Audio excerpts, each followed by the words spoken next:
Good evening, everyone. Let's just give everybody a few minutes to dial in.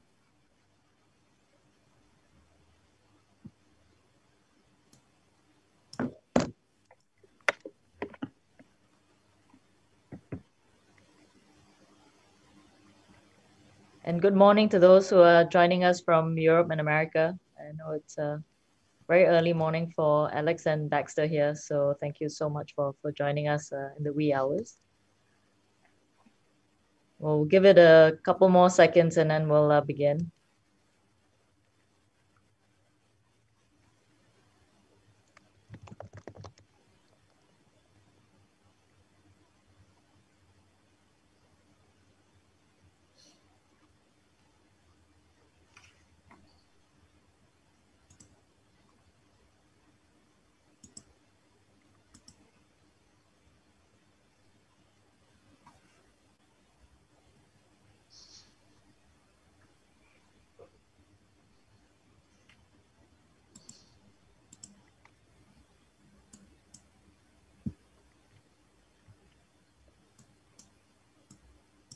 So without further ado, I think we've given enough time. We do have quite a lot of people who've signed up. I think almost 200 people have signed up for this event. So, thank you for your patience. We'd like as many people to join us before we start.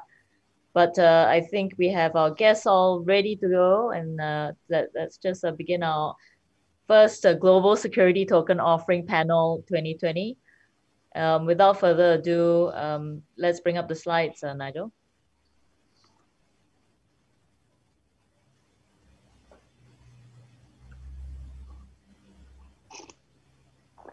So quick compliance disclaimer. This is not an advertisement making any offer or calling attention to an offer or intended offer. But we are going to have a very intense intellectual discussion here around STOs. So hope you all are prepared. This event has been many months in the making and organized by iSTOX. Our vision at iSTOX is to give equal access to the financial markets through a regulated, transparent, and community-driven platform. And we bring multi-asset classes in the private markets to your fingertips for you to invest and trade all in one place. For more information, of course, please visit iSTOX.com after this session. Now, tonight, without further ado, we have truly a star-studded lineup. First of all, we have Baxter Hines, who is the author of the book Digital Finance, Security Tokens, and Unlocking the Real Potential of Blockchain. This book was just released 2 days ago, and we'll open the session with STO basics and the future of the industry. Congrats on your new book, Baxter. Baxter is also managing partner and co-founder of Honeycomb Digital Investments. He manages portfolios consisting of traditional assets, securities tokens, and digital assets. He was formerly the managing director and portfolio manager at NFJ Investment Group, a subsidiary of Allianz Global Investors. Next, we have Alex Nascimento, author of the book, The STO Financial Revolution. He has been a very strong voice and change maker in Los Angeles. And we're very excited to have him share on how STOs have been progressing in the Western Hemisphere.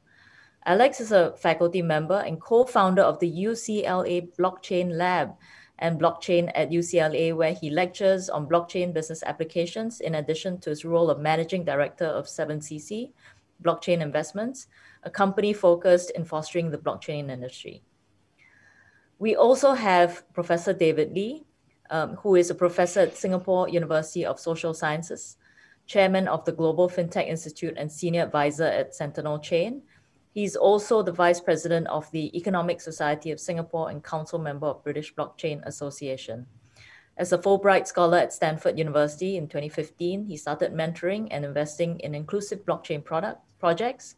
And he has also published a number of books on artificial intelligence, blockchain, quantum computing, and other emerging technologies. Prof. David will join me on the Q&A panel at the end of the presentation from the two other gentlemen. This will be the first time we will hear diverse points of view from the Western Hemisphere and from Asia around what's happening in the blockchain space and how it is transforming traditional finance. And I will not hold back this event anymore. Baxter, please kick off your presentation. Absolutely. Thank you so much, OU, for the great introduction. And I really appreciate the opportunity to work with all of you. I mentioned quite a bit in my book about iSTOX when I first heard about how you had these just great partners that were backing you, and you had representation all over Asia to create these security tokens. It was just an incredibly exciting thing for me to see. And it presented a wonderful opportunity to really get this awesome opportunity of the tokenization of securities presents to us off of the ground. And it's also tremendous to see how forward thinking Singapore as a jurisdiction is towards this space. So really excited to work with you. It's truly an honor. So today I'm looking forward to speaking with you for a few minutes about how blockchain is going to disrupt the financial industry, and specifically how the tokenization of assets will affect how we issue, manage, trade, and trade our securities. I think that most people are aware of Bitcoin and other cryptocurrencies, but they are totally oblivious to the far greater potential that blockchain provides. I think that the crypto is just sort of the first taste, the appetizer, if you will, of what's to come. I think you're going to see a lot of digital currencies starting to be put onto the blockchain, and then you're going to see a lot of real world assets come on as well. And so, in my belief, I think there are going to be trillions of dollars going onto the blockchain over the next decade. And I really believe that this is the biggest innovation in the financial industry since the advent of the internet. So we have a huge amount to look forward to. In a lot of ways, what we're doing is we're taking familiar instruments that you're already well aware of, like private equity, private debt, private real estate, and other securities, and you're just putting a better, faster, cheaper wrapper around them. So, today, again, we're going to talk about what is a security token, what are the benefits of these security tokens, who will be the beneficiaries, and why also they are safer than most people think. The general sentiment around this space of blockchain has to do with cryptocurrencies, and there are a lot of headlines that are sort of stuck in people's minds. There are a lot of safeguards that STOs provide that I think you're going to be very pleased to hear about. So with that, we're on actually, would you back up? There should be one other slide before that, I believe. I'll just say a few other words here. What to me is really great about the blockchain is that it's helping connect projects to the capital that they need in a much more efficient way. If you think about what a security token is, it's really just a digital representation of real ownership in an asset. It involves linking real assets through distributed ledgers. An easy way to think about it is all else equal, one token is the equivalent of one share in an asset. And this tokenization, due to its electronic form, can bring about greater efficiency and liquidity to markets.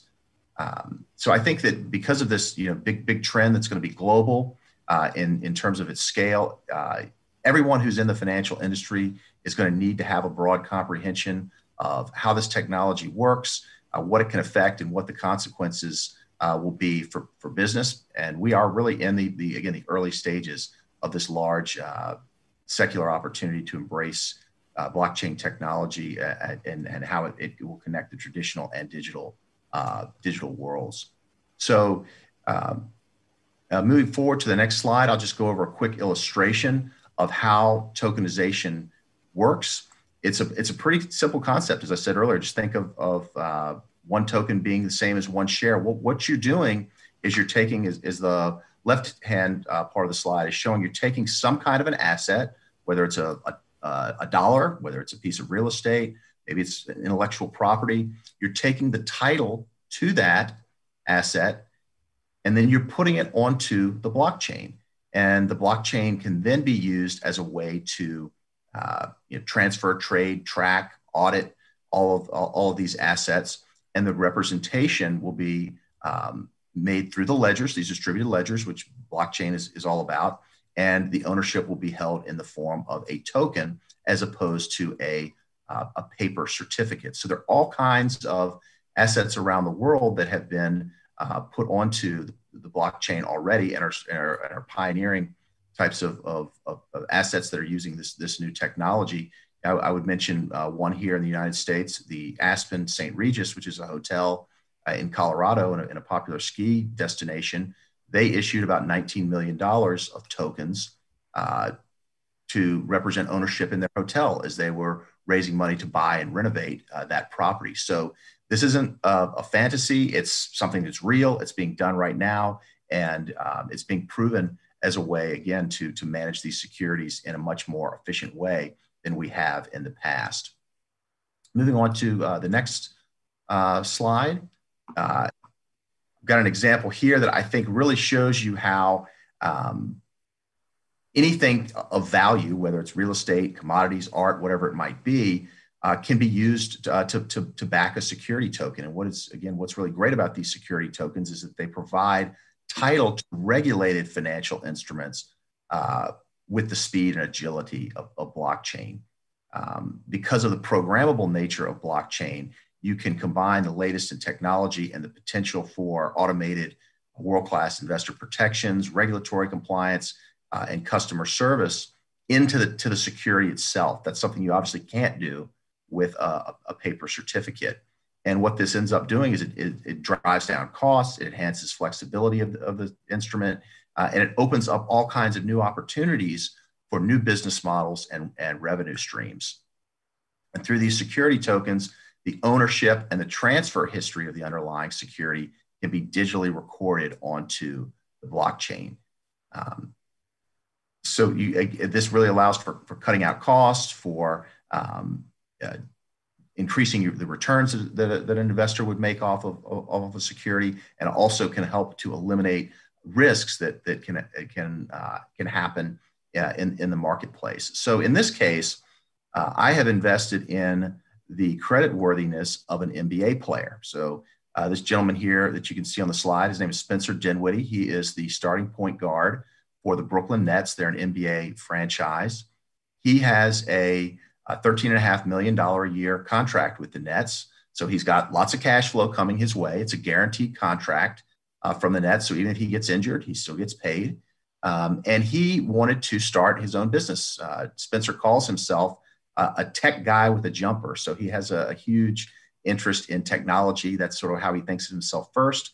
He's a basketball player second, but because of the opportunities and the economics of playing basketball, he wants to obviously put some of his time to that and not have to worry about issuing securities and all the laws around it. So what he decided to do to fund his new business was to sell bonds based on his creditworthiness, put them into an ERC20 token, which is a security token that is issued on the Ethereum blockchain. And he has hired a custodian, Paxos Trust, which is a New York-based organization that's regulated by the New York Department of Financial Services. And he pays the investors, I'm one of them, a 5% a year interest rate.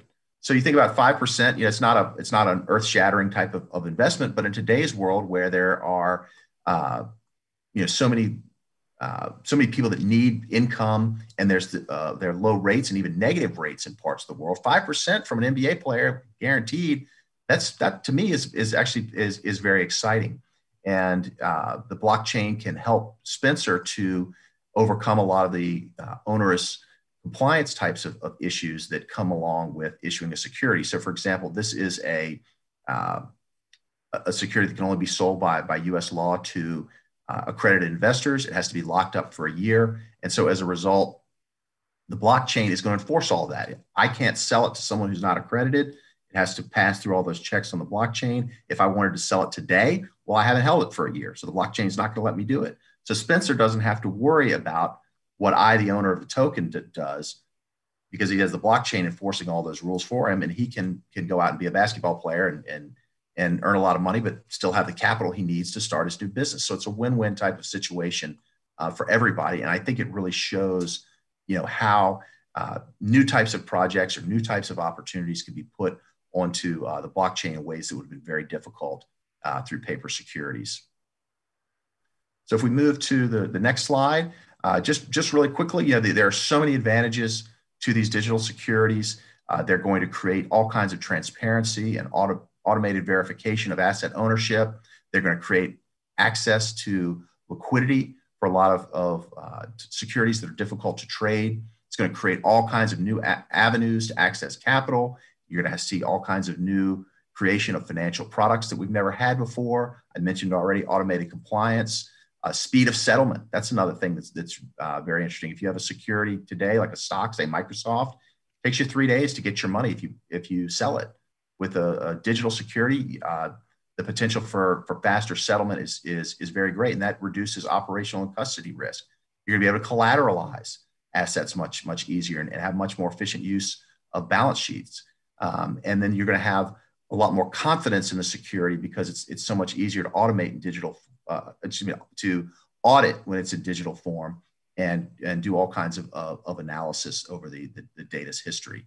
So soon as securities become digital and it becomes more widestream, anyone's going to be able to send anything of value as easily as they can sending an email.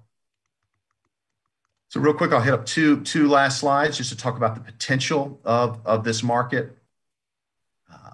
One of the things that we have seen over the last few years in my last job, I worked for a firm that ran what was one of, if not the largest small cap fund of public equities in the United States. We had a small cap fund with about $10 billion. And I used to speak with the manager all the time. He was my colleague, just next door to me in the next office. And he used to complain all the time about how his universe, the number of publicly traded securities, was decreasing over time. And as you can see on the chart here on the slide, you've seen in the last 20 years, roughly a 40% decrease in the number of public equities. But at the same time, the number of private companies here in the US has gone up by about 5-fold. Companies, because of the onerous regulations or for whatever reason, they don't want to go public as fast as they used to. And what's a shame about that is that small cap equities were for many years one of the best wealth creation tools for the middle class and for people that wanted to build wealth for their retirement. And so you take an example like a company, again, I'll use Microsoft. In 1986, when it went public, it had a market cap of somewhere around $200 million. Now today, it has a market cap in excess of $1 trillion. Something like 50 million people benefited from that rise in wealth that Microsoft created over those years. And so if we now have a mechanism, the security token, that allows these smaller companies to remain private, but to have liquidity, that creates all kinds of new opportunities for investors to diversify asset classes that they want to get into. And again, it facilitates on the issuer side the ability to create capital and get the money together that they need to grow their businesses. So that's an incredibly exciting thing that I think it's brought about from this new security token type of platform. And then on the final slide, one of the things that I would mention has to do with the cost of capital of securities. Assets that are difficult and expensive to trade, they're penalized. Their return has to be higher to justify that illiquid structure. So there's always a continuum of liquidity in the market. And private investments are typically the least developed on the liquidity front. And therefore, I think they're going to see the biggest benefit from tokenization.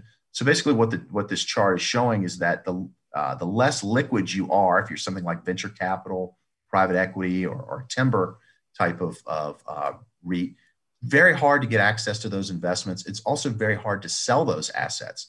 And so one, as we said, the cost of capital is higher. But number two, a lot of investors just can't get involved in those kinds of asset classes because they, for whatever reason, either their investment policy standard won't let them or their cash flow needs won't let them. They just cannot afford to lock up capital for long periods of time. But by having this new type of security token instrument, this is going to unlock all kinds of potential to lower costs of capital and to create diversification opportunities for a large swath of investors. So with that, let me stop. I will mention one last thing. Please take a look at my book that was released yesterday. We're very excited about it. It talks about a lot of the topics that I've just covered in a lot more detail, and it's available in Singapore through electronic means. You can buy it on Amazon, or if you want to buy a hardback copy, it's available at Open Trolley.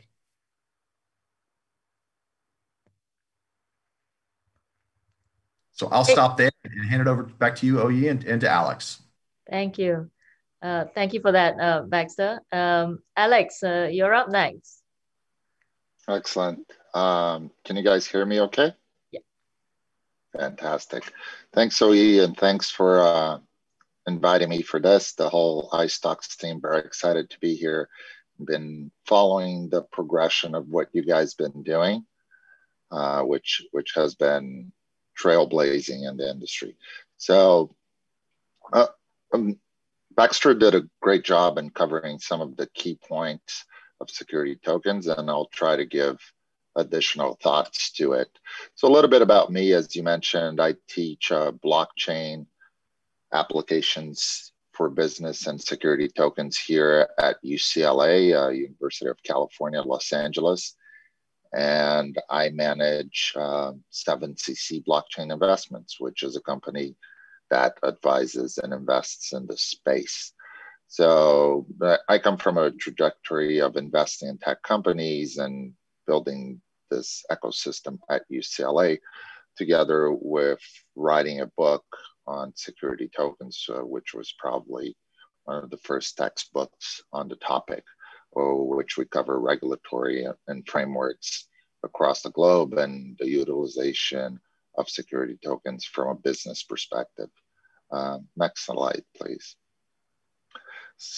So utility tokens versus security tokens is a key aspect of understanding this, right? So a utility token is a token that gives you access to something. And it was what really got the market super excited about these token offerings. People were creating these tokens and putting them out in the market for fundraising. But essentially, as the market evolved, we created this division in the sand, which one is a token that should give you access to something, that should not have a investment wrapper or have an appreciation of value. It should just be token that represents a product or a service. And here in my illustration, you can see it as a Disney dollar, right? It's a dollar that you can use at Disneyland to buy food and ride roller coasters and entertain yourself. So no appreciation of value, no investment profile. You're just buying that fictitious dollar to get access to the variety of different entertainments that are available at Disney. And then in 2017, this concept of a security token rise, which is a token that, a previous slide, please, Nigel. It's a, yeah, previous one. Yeah, thanks. So a security token rise, which is the concept of a representation on blockchain that has an investment capability or an investment profile that gives you appreciation to an asset, right? The interesting part of it is that it should be regulated, and it should be federally regulated. This whole idea of a security token really rose from the SEC, the Securities Exchange Commission in the United States, which deemed initial coin offerings a securities offering. And here, again, in my illustration, I like to make this distinctions for my students. Disney dollars are utility tokens, a Disney stock. And here's for the people that are as old as I am, you used to receive a paper certificate, which is a stock, as a security token. So that's a very important distinction here. Next slide, please. So some of the key benefits, Baxter did a great job at touching on most of them, but cost of reduction and faster settlement is definitely what's driving the industry and the financial industry to look at automated solutions for compliance, for settlement, for liquidity that are provided by blockchain technology. And that's why every bank, hedge fund, or investment firm we speak with is super excited about this, right? One of the things I mention when I do these thoughts is a piece of the puzzle that people don't usually think about it, which is revenue sharing or dividends. In the United States, the entire United States only has about 3,000 companies that pay out dividends.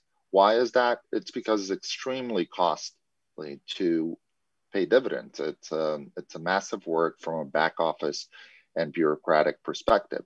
But having this all automated on a blockchain makes it a lot more feasible for smaller cap companies or frankly, any company to pay out dividends. You can, like in the ICO days, do startup fundraising. You limit the risk of redemptions because you have secondary markets that are operating 24/7. And then you also have facility of transfer of ownership and tracking that. And for those that followed the 2008 financial crisis, we can remember how hard it was to track the ownership of who was holding the mortgage bonds and the lending infrastructure here in the United States. So security tokens really helps with that. Next slide. So what is the real progress of what we're seeing for security tokens? This is a little bit of a historical timeline of what we saw. Like I mentioned, in 2017, ICOs were booming in the market worldwide. People were just different from an IPO where a company would be profitable, or at least would show a strong business case to go public. Companies were going public on an idea. And the Securities Exchange Commission of the United States saw that that was a securities offering by definition. Then we followed by, in December, having the Munchie ICO that proved that and created the Munchie test in addition to the Howard test, which also was deemed as a security. Very fastly, in 2018, Bitcoin was considered a commodity, which was very positive for the entire industry.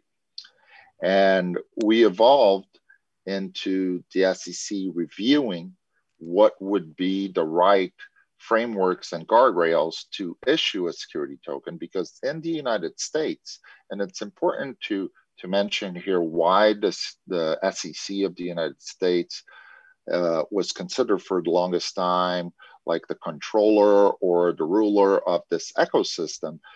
There's nothing more than just because the United States trades about 40% of global's equities and bonds. So if you're an institutional player, you're waiting to see what the SEC will say about this new asset class.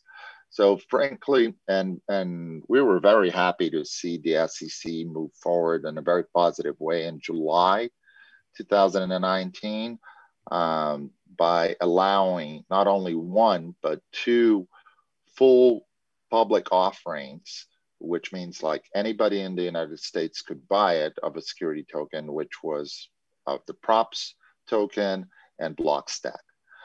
Following along in November of 2019, Ethereum was also being considered as it moves to proof of stake. Should it be a security? Should it be a commodity? And we've been seeing lately great evolutions from the SEC, as now the OCC is going to allow commercial banks and retail banks in the United States to deal with cryptocurrencies. And most recently, the SEC also is facilitating the settlement of digital assets. Next slide. So here are some of the latest news that we've been seeing. The SEC greenlights investments funds delivered in security tokens, which is a key Key case study for most security tokens would be for funds. We have over 15 countries that already defined regulatory frameworks. So, and Nomura blockchain reports makes a case for security token offerings. So we're clearly seeing this becoming a serious business and a huge industry in the entire world. Next slide. Some of the things that are also happening, I like to point out as case studies around the world. So obviously we all know about iSTOX, but iSTOX is not alone in the space, right? We have the St. Regis Aspen token that's now being traded at T0, which is the largest security token exchange here in North America. We have the PIX in Brazil, which is this interbank or inter-financial payment system covering all the financial institutions in the country, which also allows people to pay in crypto. We have service providers like Polymath, R3 Cordo, which is a network of banks, including Societe Generale. We have STX, which is the Swiss digital exchange, which is under the original Swiss stock exchange, which is a cohort of institutional banks. We have JP Morgan selling their blockchain quorum-backed consensus, and NASDAQ, as we know, NASDAQ is a worldwide known brand, offering a full-fledged solution for security tokens, like from 0 to 100 custody and so forth. So iSTOX is not alone in the space, which is great because it shows that the market is blooming and there's a lot of space for iSTOX to grow, and there's other players in other parts of the world charging at this opportunity. And it's important to understand that although we all here that are fans of security tokens, we see a future for a global, coherent, and interchangeable network of security tokens, but securities are traded based on local jurisdictions. So that's why you're seeing all these different players targeting different jurisdictions. Next slide. Some of the problems and opportunities here that I just would like to point out, we still see lack of liquidity as people get more familiar with security tokens. That should become less of a problem. Unclear regulatory international frameworks, which is the whole opportunity here, is how you would change these securities in a global fashion. And that's still in the making from a lot of regulators around the world. And issuing platforms. Issuing platforms are coming to fruition, and a common standard is something that we're still working on. But the opportunities are huge, not to mention illiquid assets. Just of currently traded, we have $70 trillion in equities and $92 trillion in bonds, which can be tokenized, and we have more than 4 billion people on the internet. And a good portion of that are unbankable or don't have access to these investments. Next slide, please. So if I would think about what is in the near future, I would say that we're going to see a lot more STO financing, exchange listings, and more marketplaces going live. We see a great amount of money being poured and locked into DeFi protocols, crowdfunding and fintech companies also offering security token services, much higher liquidity as we have great players like iSTOX providing these services and connecting investors to great investments and companies, and new and a lot more clear regulation. As a final thought, next slide. I think that security tokens potential is very close to what we see in the computing world of Maurer's law, which we tend to overestimate the impacts of a security token in the short run and underestimate it in the long run, which means that we're very excited about what it could be done today. And companies like iSTOX and T0 and STX are all coming to the space. but I think we're significantly underestimating the huge potential of a security token will have in the entire globe and financial system in the next coming years. Next slide. And that's the reason we decided to write this book. It's already in the 3rd edition. You can find it on Amazon, or you can go to the URL and download it for free with the code STO book-iSTOX, all in caps, where we cover regulatory frameworks across the globe and how you can issue a security token in your jurisdiction, aside from a lot of case studies. And my name is Alex Nascimento. Like I mentioned, it's a pleasure to be here, and feel free to reach out to me at LinkedIn if I can help you with anything. Thanks, Oyi. Back to you. Thanks, Alex. That was very interesting. I've downloaded both your books, and I'm, sort of reading through them right now. And, it really is in line with what we want to do. And so this has been super interesting for me to hear two of you live talking about STOs. A little bit of a case study before we move on to Q&A. iSTOX sees itself as it's the case study in Asia, right? What we set out to do was to use blockchain as a base technology, really to give access to investors into private markets. And if you think about actually how interesting this space is, it requires not only the tech solving problems for the product, it also requires a regulatory infrastructure to be supportive and to align really what is what I call offline online, right? That securities tokens are properly recognized. For example, the Singapore tax regulators have also come up with guidelines as to aligning digital securities to the traditional. So we just got out of the sandbox earlier this year. We're fully regulated by the MAS, the Monetary Authority of Singapore. And we have a number of licenses that allow us to operate across issuance through to secondary trading. And this by itself is no mean feat. That requires at least 3 licenses here. We have a team that we've built up from across traditional financial services, as well as all our young tech engineers who are very excited about building something so exciting and so new. We've done a number of deals now. We've actually issued, settled the bond, redeemed the bond, paid the coupon all through the life cycle of that bond on the iSTOX platform. So we're pretty excited about how that works. We've also now have 3 funds that we've actually issued and listed and trading on our platform right now. So they are available. What I find super interesting, for example, the middle one, which was a world-class hedge fund, is a Singapore-based hedge fund that's one of the top 5 global macro funds in the world.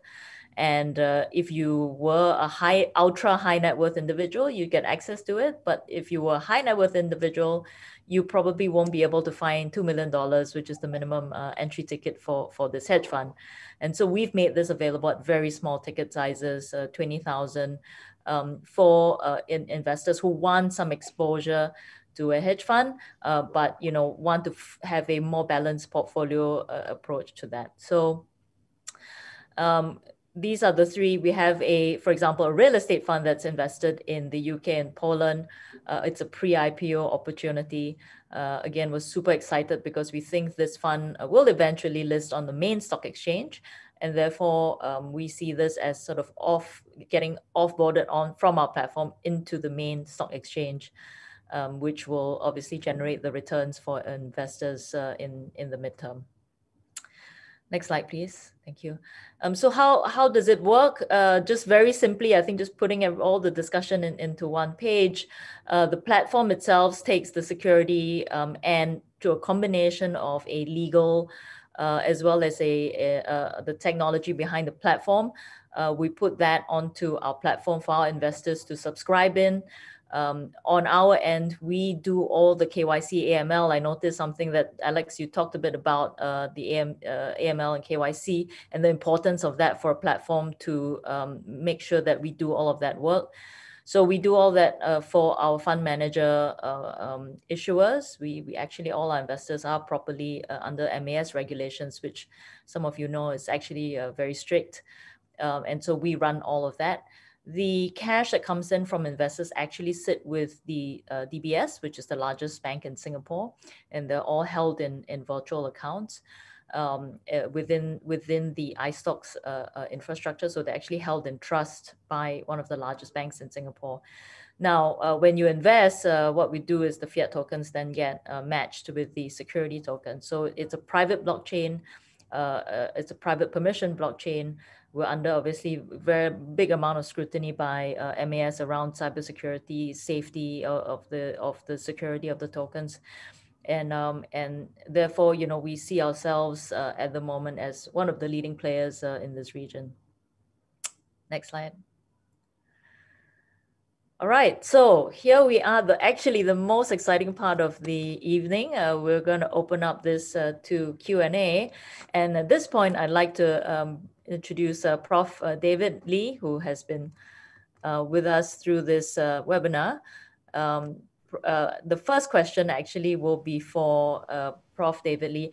I believe we're taking questions from our participants as well. So please feel free to submit your questions, and they'll feed them right through. First question for Prof.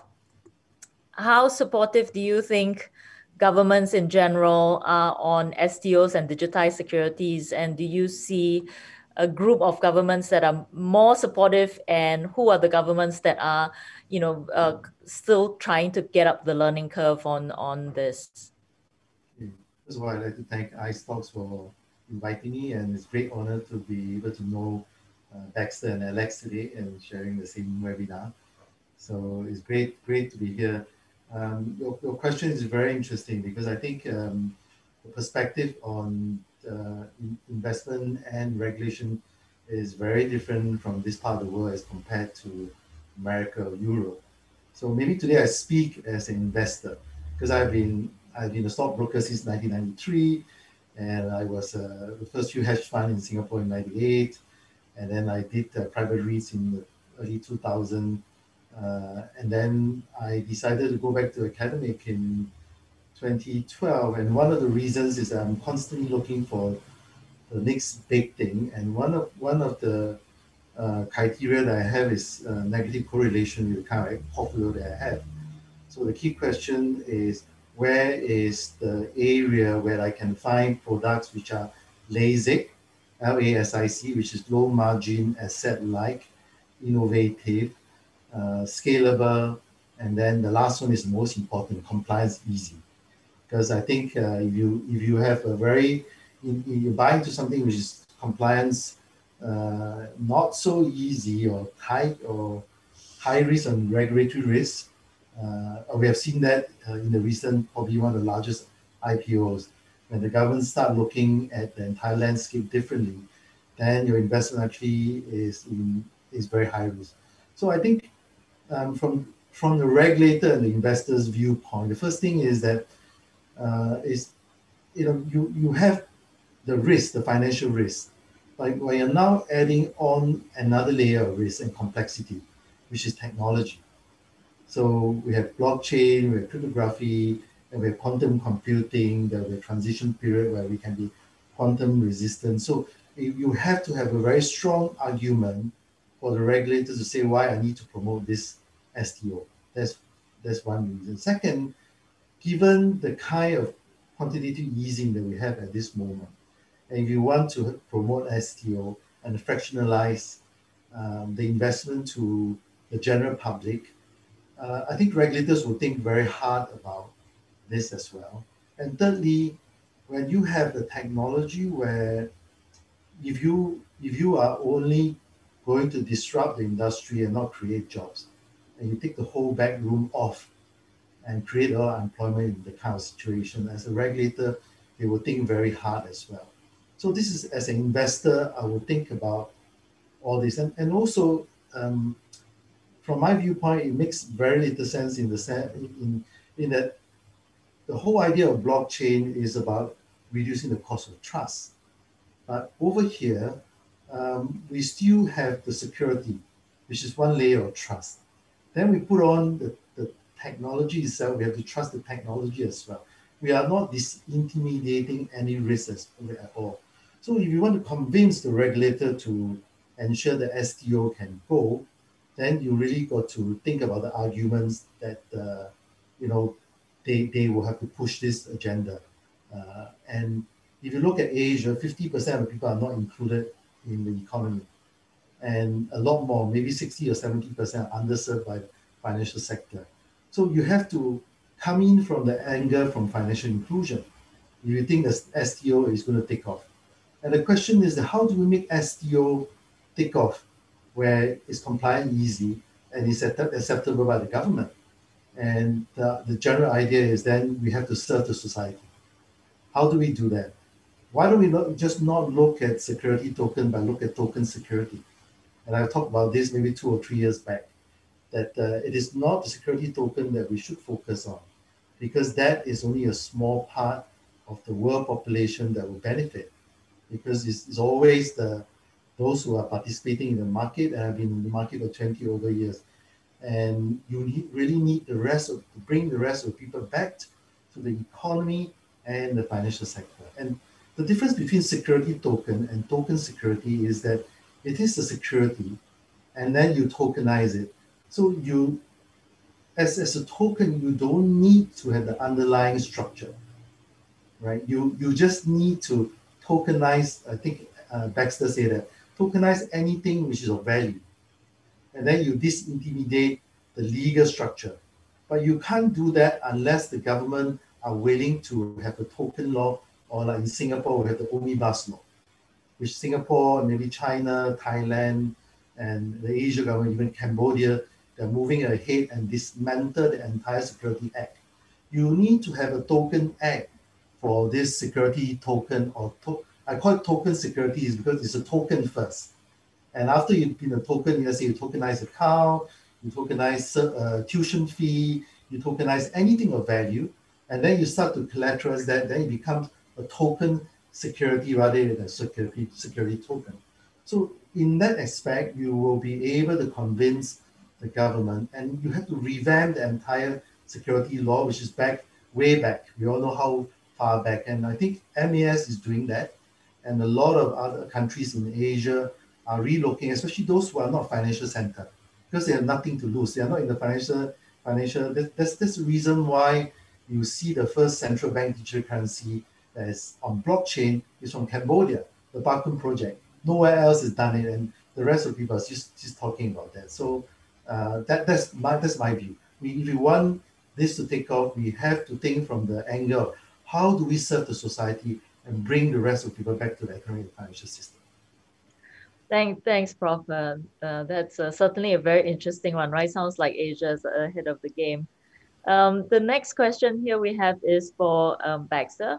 Why do you think that the private capital markets are still sort of operating in a very opaque, fragmented way? I mean, is STO still so new that it's not really, is it just at the early stages, at the cusp of really transforming the market? What do you think is holding that back at the moment?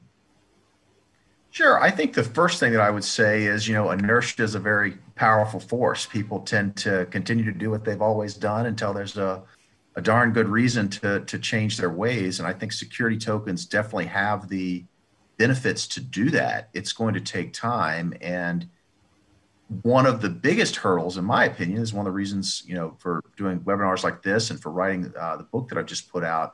Education is still probably one of the biggest hurdles to making changes in the market. When I was in the money management business, for many years, I realized that not only are you selling a product, but you're selling confidence to investors. And as Professor Lee said, you've got to trust underlying security, and you've got to trust the technology. So there's that extra element there.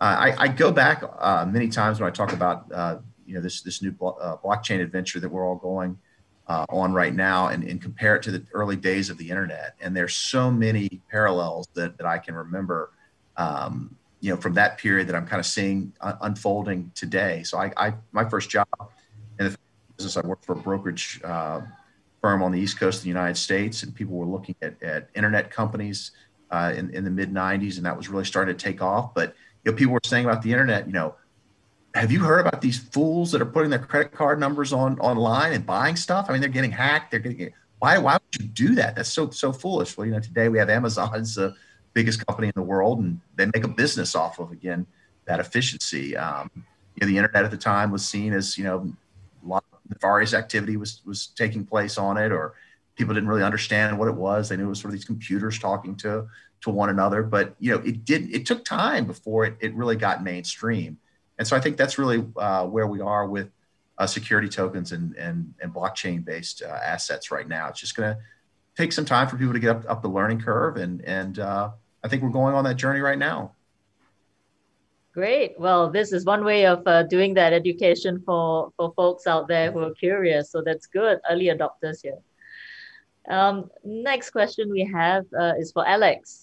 And this one comes from a very far away country, from Brazil. Question for you, how's the Brazilian market for digital assets going? Is there one? Alex, you're on mute.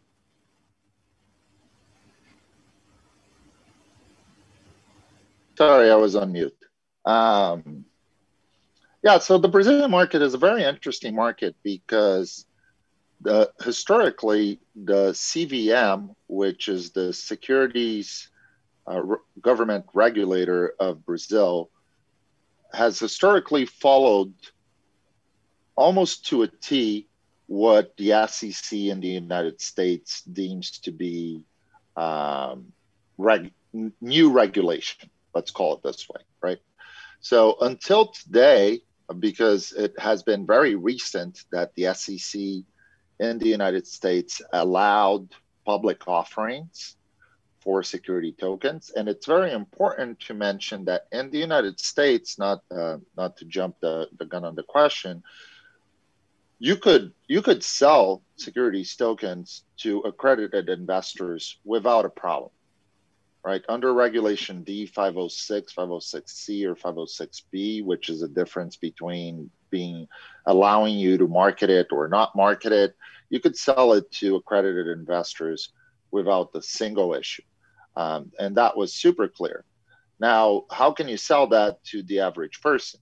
The person that serves you coffee or that is not an accredited investor. And the SEC in the United States until July of last year was very on the fence of allowing this to happen, although we already had the regulatory framework that came all the way from the Obama administration.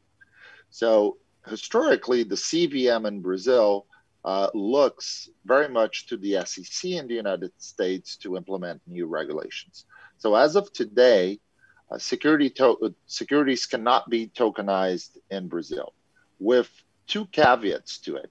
One is this new sandbox that just got released in Brazil for allowing innovative products and innovative projects to come into the market and push for new innovations. And from what I've been following and speaking with the regulatory group in Brazil, the CVM, that's also considering security tokens. The other part of it, which is a very interesting part, is that some aspects of securities products, such as public debt or government debt, are not considered securities in Brazil.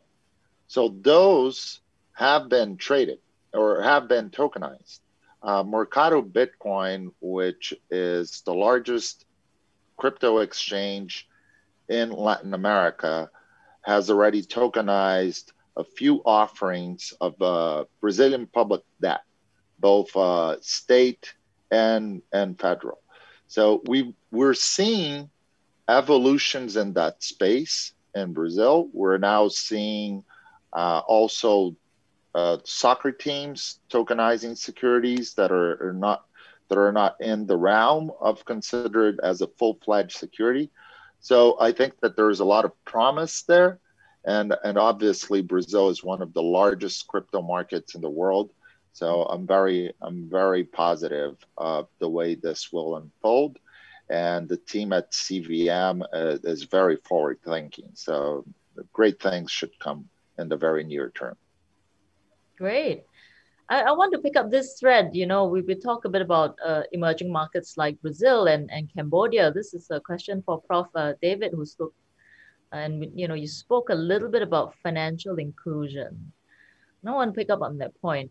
I mean, how do you think that a platform like iSTOX, for example, right? I mean, we at the moment are focused on accredited investors, but do you see potentially a platform like ourselves really becoming a very powerful tool for governments to think about? I mean, it doesn't have to be iStocks, but I'm saying iStocks like platforms within emerging markets and frontier markets to bring about financial inclusion, whether it's in the private markets or public markets. What's your view? Well, I mean, let's focus on Asia, that this is going to happen quite soon. I think allow me to be a bit more adventurous. I see iStocks eventually as a smart contract, coding company that deal with a lot of DeFi trading, because in the future, I think exchanges are not centralized, and actually the exchanges will transform themselves into smart contract auditors as well as a liquidity pool provider. And I also see the entire system changing into banks as e-wallets. So you don't see banks around anymore. Banks are just e-wallets. So, if you're looking into the future, as Alex and Baxter was talking about, anything of value will actually be traded. And what we have in the existing system is just a subset of the entire world with value, and a lot of trading that comes along will be using smart contract, because that's the real way to reduce the cost of trust.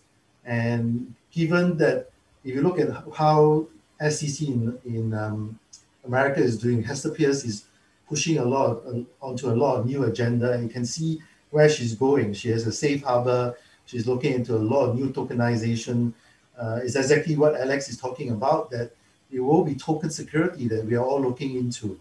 It is not security token, although the name security token comes about because SEC wasn't very clear initially about how to deal with it. No government was clear about how to deal with it, but I think they now have a grip, and they all know that the world has changed, and we need to come together and have a new token law and forget about the security law that we have to deal with. That's another layer of cost that we need to do. Let's do away without that. And I think to answer your question is that I think Asia is able to do that because it's on a clean state. It is not a financial center. So there's no layers of historical baggage that they have to deal with, and they can leapfrog. So from my perspective, I gave you the example of Bakun project is because they leapfrog the rest of the world, and even Singapore is behind because we haven't have our CBDC, and China is also behind Cambodia, and Bahamas has got a $1, as well as digital money. So you can see that the emerging market is leapfrogging in the financial space, and certainly iStocks can play a major role in this transformation. And I think MAS is behind all this. I could see the 100 statement that they have every year for FinTech Festival is always about financial inclusion, is always about serving the society. And I think as a finance investor for 30 years, we really need to push that agenda to because that is where the greatest return comes from for us as investors, as well as people who are involved in finance, and not to be trapped in the old regulation. And we should go forward and encourage regulators and government to help us to generate more profit, including iStocks. Well, as you said, this will be great for everyone, right? I mean, it's for investors and wealth creation. So, I think regulators will be very focused. But a lot of the times when we do education sessions, we try and explain the concept to investors.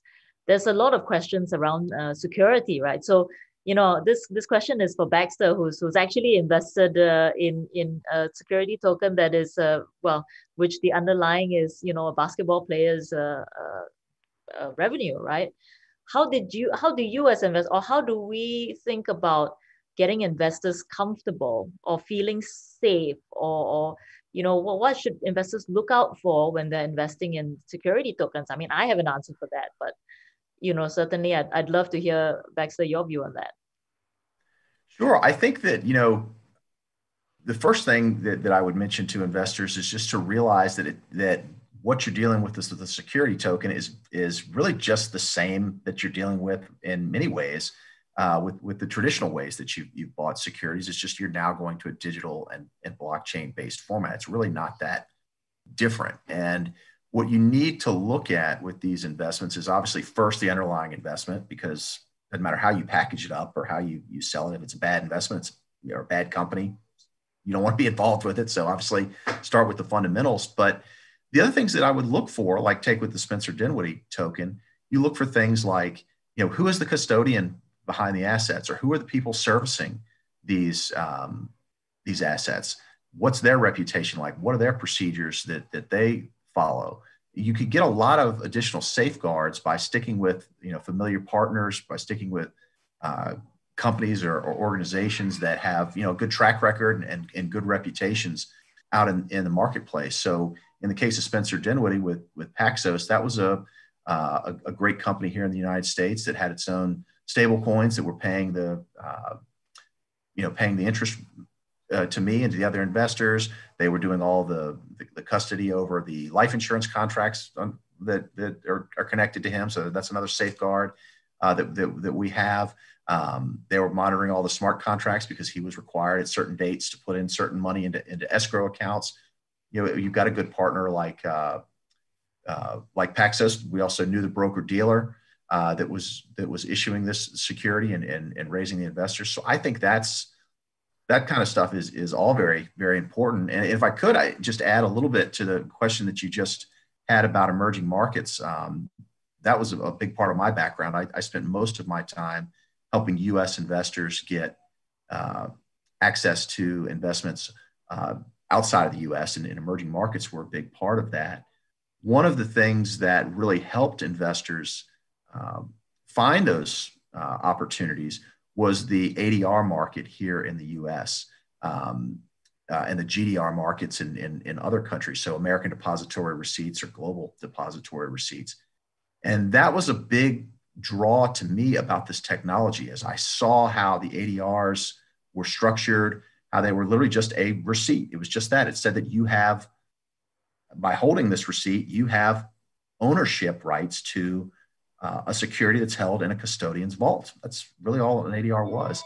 And so in the case of emerging markets and international markets, you can do a similar type of thing with security tokens to give access to these emerging market investments. And I think, again, if they're packaged properly, if they're working in a jurisdiction like Singapore, I know we used to buy different Indonesian and Filipino investments through the Singapore Stock Exchange when I was running an emerging markets portfolio. You could do similar types of stuff to get investors into emerging markets through the security token path. That's a very interesting analogy. I'm going to use that someday. ADRs and GDRs are still relatively, I think Singapore is trying to do an SDR, but that hasn't really taken off. The next question is around sort of what for Alex, what do you think are some of the biggest barriers to the broader adoption? What are the biggest hurdles we need to cross? Sorry, Alex, you're on mute.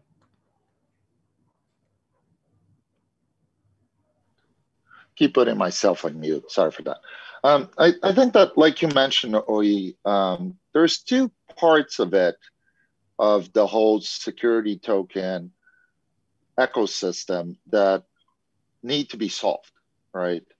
And Professor Lee did a great job at emphasizing, well, the SEC, who's the global ruling government, wasn't sure how to deal with it.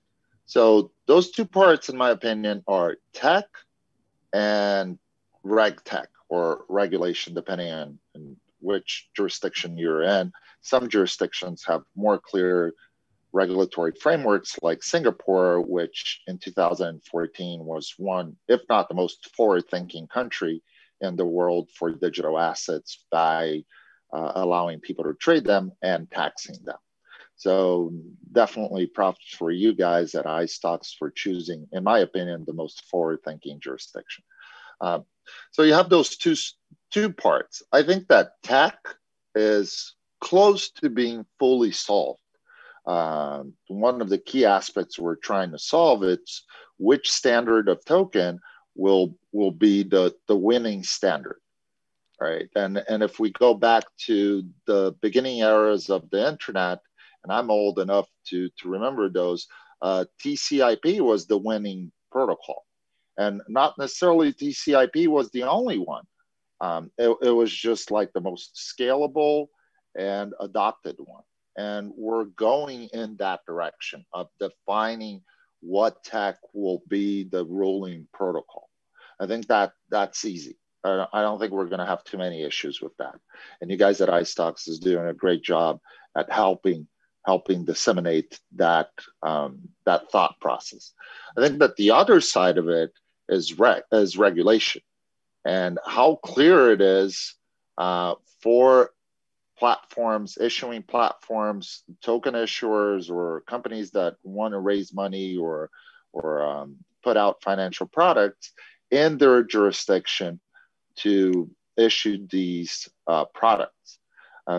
Obviously, with the leadership of the SEC, that's becoming easier, because the people have to understand that across the globe, if you go to the MAS is one of the most fantastic regulatory teams in the world. You go there, it's like 5 stars, right? They have a huge building. They treat you like 5 stars.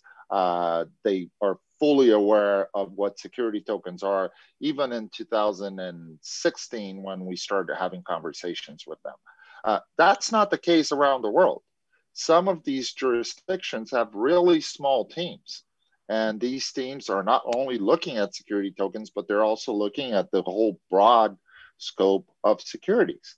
So having some of the most forward-thinking and important regulatory teams lead that discussion and trailblaze with clear frameworks and guidelines like the MAS is doing, I think it's going to help a lot of these emerging markets and other teams to do so. I'll leave an example because the previous question was about Brazil. The CVM in Brazil, which is the regulating body for the entire country for securities, is a little over 200 people. That's a small team. There are companies in the blockchain space that have more people than that. So, I think that those are the 2 hurdles. But as soon as we cross the technology line and we have more clear on the regulatory side coming from regulating bodies like the MAS, like the SEC, I think it will be a lot more easy for emerging markets to also adopt this. And security tokens is really, really a fantastic solution for emerging markets. Agreed. Well, we have time for one last question. So I'm going to ask all of you, 3 gentlemen tonight, the one last question. So if we can take turns from Prof. David to Baxter, Alex. The last question is, if you had 1 minute to tell a skeptic, what would, you had 1 minute to sell, security tokens to a skeptic, what would it be? Prof. David, let's go.